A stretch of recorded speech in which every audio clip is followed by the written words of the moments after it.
विधानसभा निवडणुकीच्या तोंडावर अचानक देवेंद्र फडणवीसांना भाजप अध्यक्षपद मिळणार असल्याची चर्चा सुरू झाली आहे। भाजपने ही चर्चा फेटाळली आहे। देवेंद्र फडणवीस विधानसभा निवडणुकीपर्यंत महाराष्ट्रातच राहणार असल्याचं सांगण्यात येत आहे।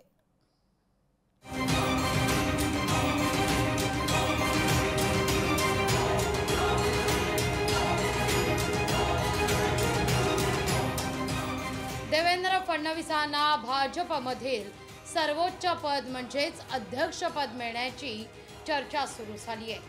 देवेंद्र फडणवीस यांचं राजकीय कर्तृत्व वादातीत राहिलंय। नागपूरचे नगरसेवक, महापौर, आमदार, भाजप प्रदेशाध्यक्ष आणि महाराष्ट्राचं मुख्यमंत्रीपद असा राजकीय आलेख राहिलाय। राष्ट्रीय स्वयंसेवक संघाशी जवळचे संबंध ही पण फडणवीसांची जमेची बाजू। दिल्लीतल्या भाजप नेत्यांशी उत्तम संबंध असलेल्या फडणवीसांचं नाव जगातील सर्वात मोठा राजकीय पक्ष असलेल्या भाजपच्या अध्यक्षपदासाठी पुढे आलाय। पण भाजपच्या महाराष्ट्र वर्तुळातल्या नेत्यांनी फडणवीसांना आताच अध्यक्षपद देण्याच्या चर्चेचा इन्कार केलाय। महाराष्ट्राची निवडणूक होईपर्यंत फडणवीस यांच्या संदर्भात असा कोणताही निर्णय होणार नाही असं सांगण्यात येत आहे। केंद्रीय नेतृत्व योग्य निर्णय घेतील, पण माझ्या दृष्टीने केंद्रीय नेतृत्वाने घेतला निर्णय आम्हाला मान्यच आहे किंवा मान्य होईलच। पण राज्याच्या 14 कोटी जनतेकरता महाराष्ट्रामध्ये देवेंद्रजींचं शासनामधलंही स्थान महत्वाचं आहे, संघटनेमधलंही स्थान महत्वाचं आहे।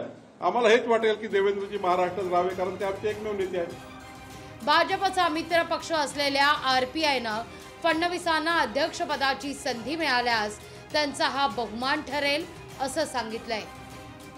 देवेंद्र फडणवीस डेप्युटी मुख्यमंत्री आहेतच आहे, परंतु जे.पी. नड्डा यांचा कार्यकाल संपत आलेला आहे, त्यामुळे त्यांना कोणाला तरी अध्यक्ष बनवायचं आहे।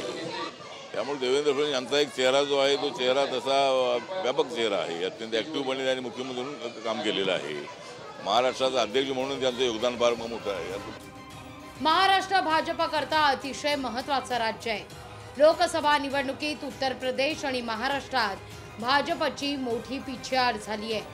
ही पिछेहाट भरून काढण्याकरता विधानसभा निवडणुकीत भाजप देवेंद्रास्त्राचा वापर करून घेणार या शंकाच नाहीये।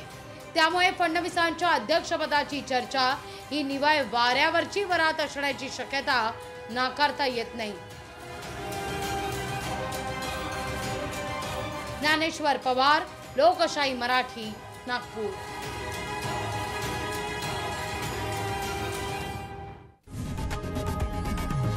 लोकशाही मराठी ऐका, पहा, जागरूक रहा।